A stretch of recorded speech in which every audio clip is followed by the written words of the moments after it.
Recently, a new wave of cubers have shown up. You know, the cubers who only use GAN cubes, only practice 3x3 and turn super fast. Yeah, those types of cubers. Examples include Ri Hangzhu, Liu Borromeo, and more recently, Yiheng Wang and Bofang Zhang. We were able to see how great these speed cubers were at Singapore Championships 2023, where Yiheng got his 4.91 ASR average and was first place in the fastest ever podium. The reason that Singapore Championships was such a shock to the cubing scene was because of the restrictions that kept Chinese cubers from competing. Singapore Championships was the first major competition since those restrictions were relaxed, and as a result, a bunch of Chinese cubers who have basically never competed before were able to compete for the very first time and get incredible results due to how much practice they put in over the pandemic. And yet a similar thing has been going on in Russia. Due to the Ukraine and Russia war, WCA competitions in Russia have been banned. That's not to say that Russian cubers can't compete, it's just that they have to travel to other countries to compete, which makes competing much more difficult for them. And that's where we meet our friend Timofei Tarasenko. At Kaus Open 2023, he got sub-6 averages all 3 rounds, including a 5.54 NR average. He was also able to get a 5.64 rolling AO12, which puts him 9th in the world for that statistic. This level of consistency puts him next to solvers such as Liu Borromeo, Bofang Zhang, Matti Hirota Nava, and Max Park. And let's keep in mind, the kid is 11 years old and still at the peak of improvement, so who knows what kind of averages he'll be able to get in the coming months. Well, you may say this average might just be a fluke, right?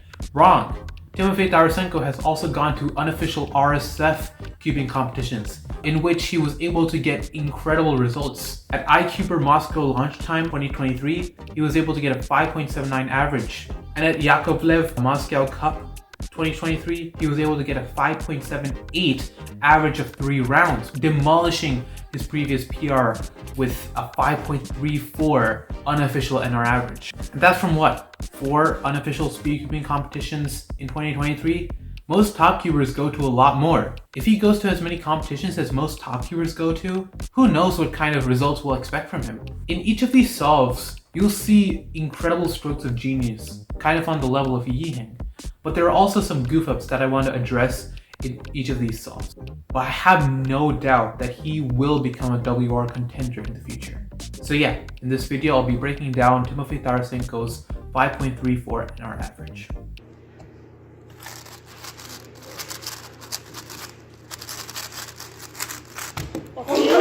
So this was his first solve. Unfortunately, I don't have the scrambles. So yeah, we have white cross and we have a very easy white cross here, 4 moves. So what he did was he started from this angle, keeping the cross on top, and he did a U to align blue, and then he did a sort of LY2 to insert this orange cross piece, which was here, and then he inserted the green cross piece and then the red cross piece. Next, he decided to do this pair and inserted it with a sledge to get this free pair. What I would have done would be to put this corner here and then bring this edge up to set up a 3-mover. However, that would have not caused this pair to be set up, so it's probably for the best that he did something like that. Then he did a Y' rotation and inserted this. This was definitely a mistake, as if he had instead rotated the other way, he would have solved into the back, which is a good sort of rule for F12 solving, and also his 2 freed up slots would have been right slots, which is good for look ahead. But he inserted it into the front and then did this pair. Then he has this case, which I would have solved by doing this. And that keeps the edges oriented. But he actually solves it by doing an F move trigger to set up this pair, which messes up the orientation of the last layer. So for OLL, he does a very interesting alg for this case, and then PLL, which is an A-perm. That was 55 moves in 5.15 seconds, which is 10.68 TPS.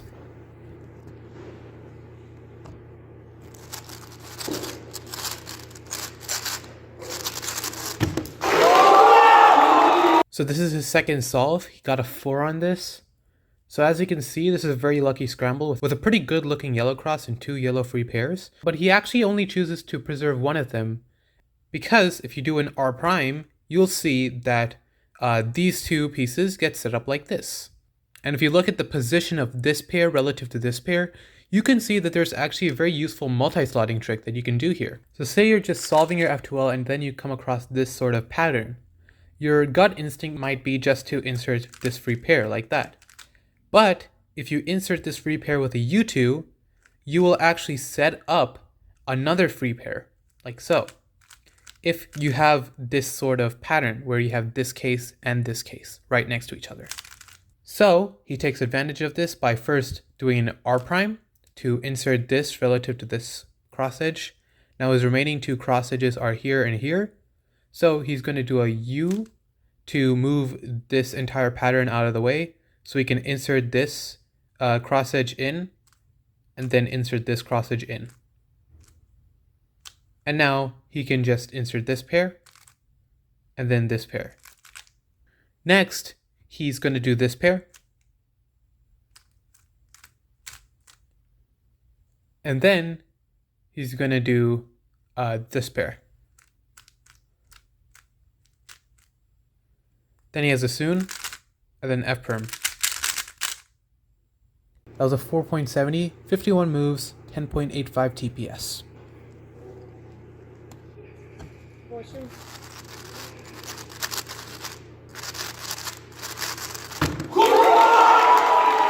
So this is his third solve of his average. So he did white cross here. So red and orange are set up opposite to each other, which is how they should be. So you can insert red here. Now you have this green cross edge, which he sledged into his correct spot.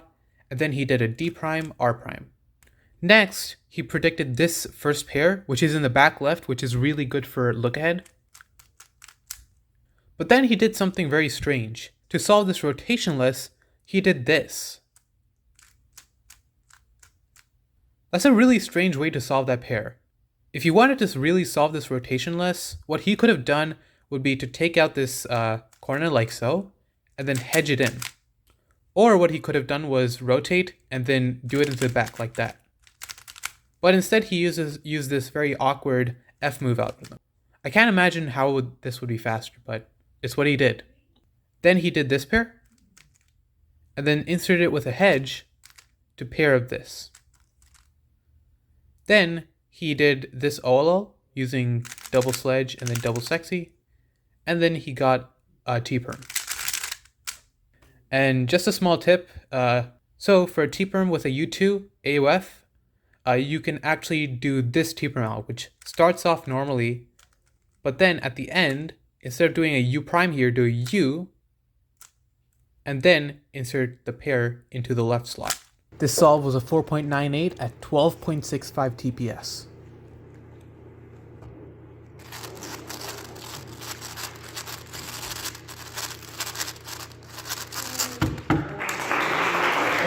So on his fourth solve, Timofei actually did something super clever. So he chooses to do yellow cross, which doesn't look all too great. But he actually forces this pair to be a 3-mover. He does this by recognizing that if you do a D2 and then an R prime, you get this as a free pair. So first, he does a D prime and then an R prime F, which doesn't disturb the positions of these two. Then he does a D prime, and then he does an R prime, which both solves this cross edge and forms this free pair, and then solves this into the front. But that also sets up this free pair. So he does a Y2 and then solves this into the front again. He does something very smart by inserting this pair with a U2. If he inserted it with a U prime, this corner would have been poorly oriented. Its yellow color would have been on top. But by inserting it with a U2, the yellow corner is now oriented to the side, which makes it better for F2L. So then he solves this pair, and then rotates again, and then does a very peculiar solution for this pair. Then he has this OL again. Then he has a U-perm. But he kind of locks up on this U-perm. He does like an R prime U prime, and then does the U-perm from the back normally. This solve was a 6.11 at 10.97 TPS. Although that's very fast TPS, this was an incredibly locky solve. It could have definitely been a mid 5 without the lockups.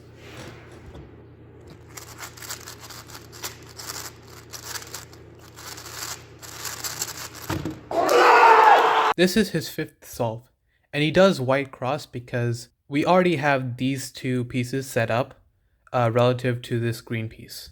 But what he realizes is that when you insert this blue piece, you actually get a 3-mover setup, which you can use for later.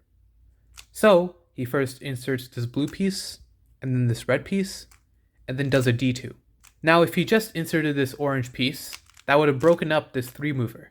So what he does is he does the 3-mover first, and then inserts this orange piece. He then goes for this red and green pair.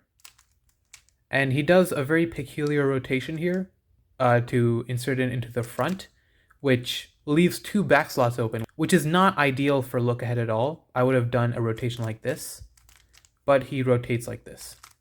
Then he does these two, and then these two. So pretty simple solutions there. Then he has Olo. Then he has PLO, which is a Y prime. This was a 5.89 at 10.19 TPS. Thanks for watching. In the next video, I'll spend 20 minutes trying to convince Moyu to give me their alpha worm for free. I just really want it. So, bye.